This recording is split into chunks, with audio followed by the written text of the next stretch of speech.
Bhind Bharatiya Janata party बुद्धिजीवी प्रकोष्ठ का हुआ आज एक संगोष्ठी बैठक का आयोजन, जिस बैठक में आज भारतीय जनता पार्टी के जिलाध्यक्ष देवेंद्र सिंह नरवरिया उपस्थित हुए। साथ ही भारतीय जनता पार्टी के समस्त वरिष्ठ कार्यकर्ता, वरिष्ठ पदाधिकारी भी उपस्थित हुए। साथ ही यहां पर विशेष पुष्प अर्पित करते हुए मां सरस्वती को और साथ ही यहां बच्चों को उस बजट पर चर्चा रखी गई है जो कि भारत के संविधान में अब की बार आने वाला बजट 2023 का अद्भुत बताया गया है। इस बजट पर विशेष चर्चा यहाँ पर बुद्धिजीवियों ने की है। वहीं बच्चों को और विशेष छात्र छात्राओं के विषय पर भी उन्होंने इस विषय पर चर्चा रखी है कि जो बच्चे अक्सर पढ़ने में अव्वल देखे जाते हैं, जिनकी रुचि पढ़ाई में देखी जाती है, उनके ऊपर विशेष ध्यान उनके पालकों का रखना चाहिए और वो पालक अक्सर अपने बच्चों पर अगर ध्यान केंद्रित करेंगे तो वो बच्चे उनका नाम रोशन भी करेंगे। इस विषय पर भिंड जिलाध्यक्ष देवेंद्र सिंह नरवरिया ने उन बच्चों को विशेष प्रतिभाशाली छात्र छात्राओं को सम्मानित भी किया है, जिसमें विशेष हम फाउंडेशन के माध्यम से उन बच्चों को एक शील्ड और साथ ही उनको बच्चों को प्रोत्साहन के तौर पर पेन भी भेंट किया है। भारतीय जनता पार्टी बुद्धिजीवी प्रकोष्ठ के जिला संयोजक इकबाल अली के माध्यम से इस कार्यक्रम का मंच संचालन किया गया। वहीं साथ ही यहां पर भारतीय जनता पार्टी महिला अध्यक्ष आवा जैन भी इस कार्यक्रम में उपस्थित हुई, जहां बेटियों को प्रतिभाशाली सम्मान मिलते हुए उन्होंने बेटियों के सम्मान में यही कहा है कि बेटियां अगर पढ़ेंगी तो निश्चित है कि हमारे देश का भविष्य बदल सकता है, जिसमें विशेष भारत देश के अंदर माननीय प्रधानमंत्री नरेंद्र मोदी जी के द्वारा बुद्धिजीवी प्रकोष्ठ के बजट पर चर्चा हुई है, जिस बजट में अब की बार बेटियों के सम्मान में कई कॉलेजेस खुलने की भी बात रखी गई है। बजट में विशेष 7 लाख रुपए की आयकर की छूट भी मिली है। ऐसी स्थिति में बजट पर क्या कहा है बुद्धिजीवियों ने, जानते इस खास स्पेशल रिपोर्ट। कितने लोगों को बजट के बारे में पता चला? सर्वप्रथम तो मैं आपको ये अवगत कराना चाहता हूँ कि हमारे वरिष्ठ नेतृत्व के द्वारा हमें निर्देशित किया गया था कि चाय के साथ बजट 2023 पर प्रबुद्ध जन की संगोष्ठी आयोजित करना है। इसके लिए हम यहाँ सरमन सिंह मेमोरियल स्कूल के सभागार में उपस्थित हुए। हमारे साथ खास तौर से हमारे सह संयोजक जगदीश शर्मा जी, हमारे वरिष्ठ और अटेर विधानसभा से आदरणीय रामाधार सिंह भदौरिया जी। इस सत्र में खास तौर से 2 हमने सेशन रखे थे इस पूरे कार्यक्रम में।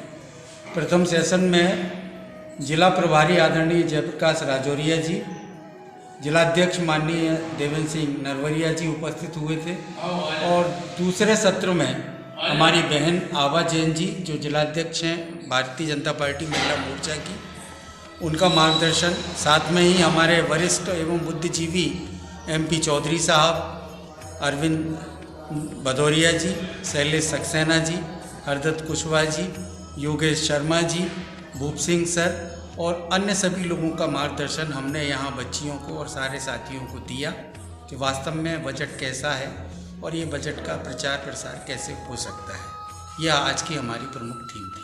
विशेष आज बुद्धिजीवी में एक नई पदस्थापना हुई है, इसमें एक व्यक्ति को नया जोड़ा गया है, क्या है? हाँ, ये पूर्व घोषित की गई कार्यकारिणी में हमारे पास सोशल मीडिया का कोई व्यक्ति हमें नहीं मिल पा रहे थे, तो इसके लिए हमने जनाब इमरान अली खान साहब को सोशल मीडिया प्रभारी जिला बुद्धिजीवी प्रकोष्ठ भाजपा में जोड़ा है।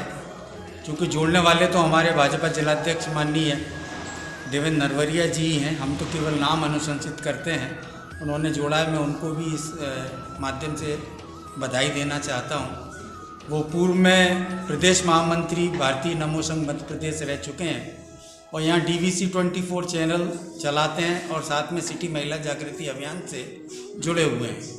उनके उज्जवल भविष्य की कामना करता हूँ और वो हमारे साथ कंधे से कंधा मिलाकर काम करेंगे। मैं एक और बात यहाँ जोड़ना चाहता हूँ, नाम भूल गया था, क्षमा करें। हमारे वनखंडेश्वर मंडल के अध्यक्ष आदरणीय अमित जैन साहब, हमारे सुभाष चंद्र बोस मंडल के अध्यक्ष टीपू भदौरिया जी, साथ में सूरज बरुआ जी, साथ में बच्चा सिंह जी और इसके बाढ़ के पूर्व पार्षद रामू खटीक जी, सुरेश छारी जी और भी अन्य लोग हमारे साथ जो यहाँ जुड़े रहे और उन्होंने हमारे कार्यक्रम को सफल बनाने में अति सराहनीय योगदान दिया। इसके लिए मैं उनको भी साधुवाद ज्ञापित करता हूँ।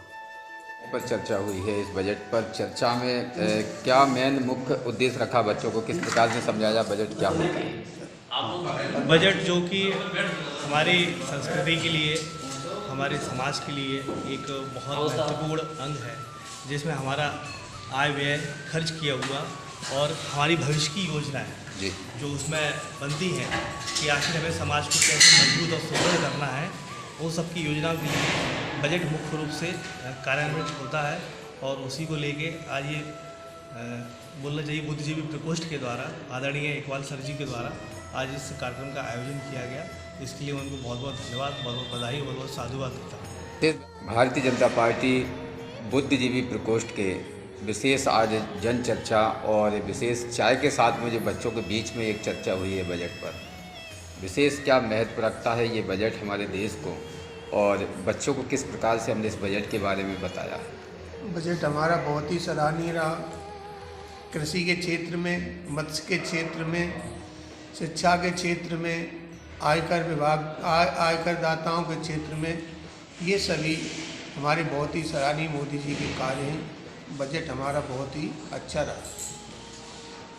बता देते जी, आज विशेष बुद्धिजीवी प्रकोष्ठ पर एक चाय पर चर्चा रखी गई, बजट पर विशेष क्या चर्चा रखी गई और इस कार्यक्रम का उद्देश्य क्या रखा है आपने। केंद्रीय मंत्री हमारी सीतारमण जी, आदरणीय सीतारमण जी ने जो बजट पेश किया है वो एक आम जनता का बजट है, जिसमें प्रत्येक वर्ग को फ़ायदा हुआ है।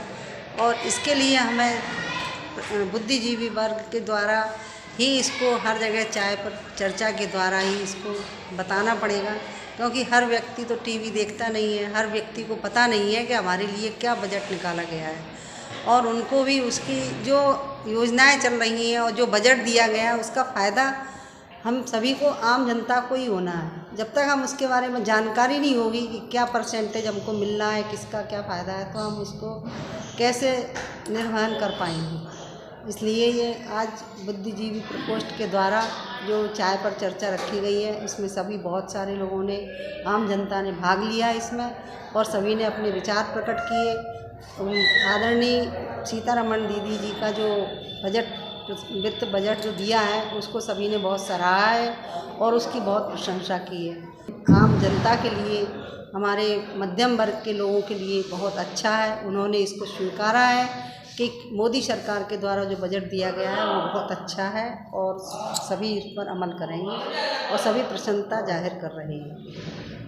रोज़ ताज़ा खबरें देखने के लिए हमारा चैनल DVC 24 न्यूज़ को सब्सक्राइब करें, साथ ही बेल आइकन भी दबाएं।